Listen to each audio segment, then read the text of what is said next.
job training lock operator license here. I'll present this to you, Woody. Thank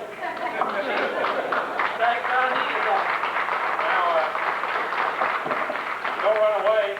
We got a gentleman that happened to come blundering in here It wouldn't lock this afternoon. Now, some guy you've been close to for years and years. It's from time to time says your son, and we'd like to get him up here and let him tell us a little bit about you. It's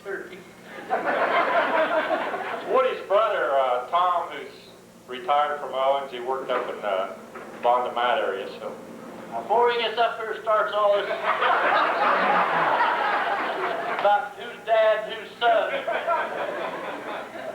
I'm 2 years, 2 months, 2 days, and 2 weeks younger than him. I can't help because he got all the hair. Well, as brothers go, I thank God for only giving me one, because I could have never survived two. And how he got out of that lock business, seriously, you know, he's a mason. So he got out and said, "Hey, buddy, look at here." You know, that's okay, Mr. Roberts, anytime. That's the truth. I don't care what he was telling me.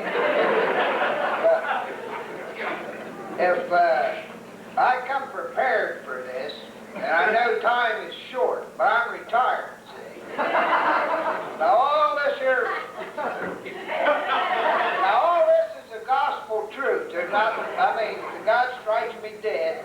Look out. Our mother was a minister. And you always heard that preachers' kids are mean and so forth. Well, I want to vouch for you, it's the truth. But to make a longer story short, I'd just like to go back when we was kids. Back to about 1932. I can remember back that far because I'm younger. I'm older than him. But I got a couple of instances. We all knew he was going to wind up in the glass business because when he was 9 months old, he rolled out of a plate glass window, fell 6 feet to the ground in a big pile of glass and didn't get a scratch on it. But believe me, he cried. I can remember him squalling, kicking around in that glass. Well, he got up about 2.5, 3 years old. He decided he liked noise. So him and the neighbor kid carried a 5-gallon ice cream container up the second floor and was dropping it out the window to listen at it bang. Well, so being, he dropped it on some gentleman's head. And this brought the ambulance and the police and everybody. And, yeah, he's always been an agitator. And being I was his big brother, he'd start the fight, so I'd have to jump in and clean him up. So therefore, I became known as a bulldog, and he's really the pit bull of the family. We lived in Detroit for a while during the war, and we got in neighborhood scuffle, some little Chinese kid. So Woody, he went and punched him a little bit. We forgot it, went on playing marbles.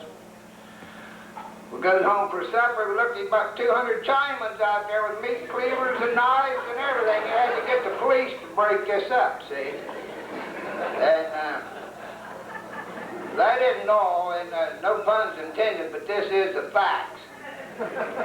He wasn't much more than about 4 or 5. He goes down the street, calls some of the brothers some racial slurs, and this was filled our yard full of people with chopping axes and shotguns and so forth. Now this is the truth, so help me. And one other thing it brings to mind, in 1937 when Snow White first came out, we got our dime to go to the picture show.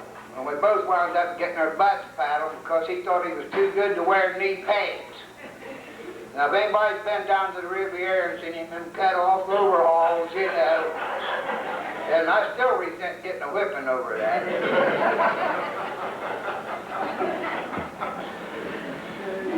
Well, he's been fascinated with cars since the Model T days. The first car I believe he ever owned was a 23 Model T.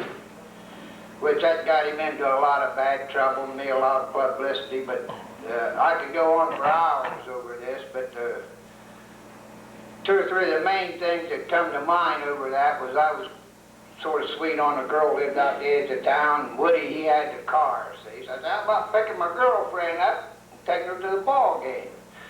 He goes out in the middle of Route 50 and does a U-turn, upsets it in her front yard. And that ended that love affair. Mom got off mad too. Well, I picked me out a girl that had great big jugs, you know, like Dolly Parton. And Woody had a Model T coil hooked up to this so he could ground it and shock the daylights out of anybody that touched it, see. Well, it rained, you know, and made the conditions just right. We pulled up there, and here comes Betty Briggs. She picks her jugs up and lays them up on the car. Woody touched the coil, and I lost that girl.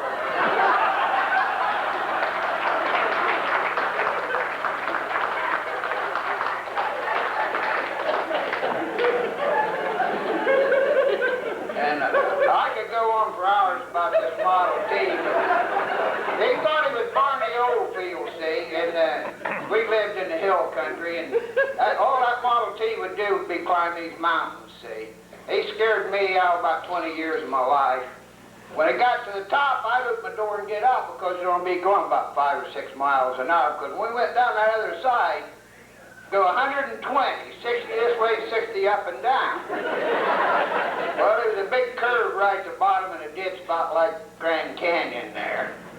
And he'd scare the daylights out of me every time we'd go down that hill, around there. So I got to getting out, and he said, oh, come on, Tom. He said, I'll take it easy, I'll slow up. So I was stupid.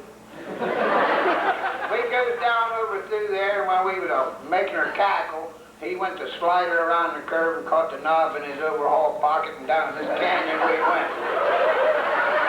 Well, it broke his ribs, and the smokes and everything raining down, and I come to, and he says, you gonna help me get my car out?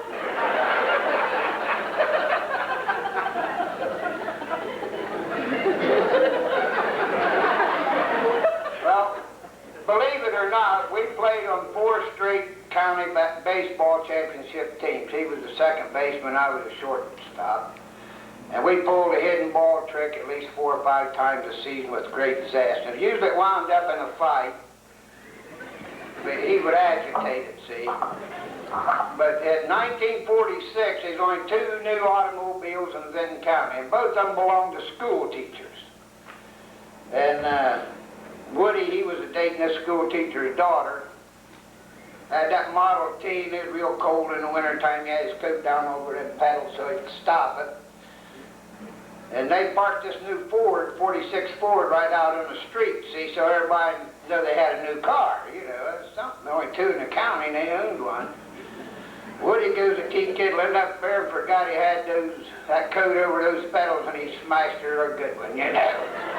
And believe me, I think he's still warm for hit and skip. That girlfriend. And in school, you know, at the fire drills, we was the best drill school in the state, boy. They couldn't figure out who was ringing the bell. I knew, but I couldn't rat. 3 times a week, boy, every time you had a history test. The old fire alarm. That's enough. I want to cut this a little short because I know it's not funny to nobody but me. But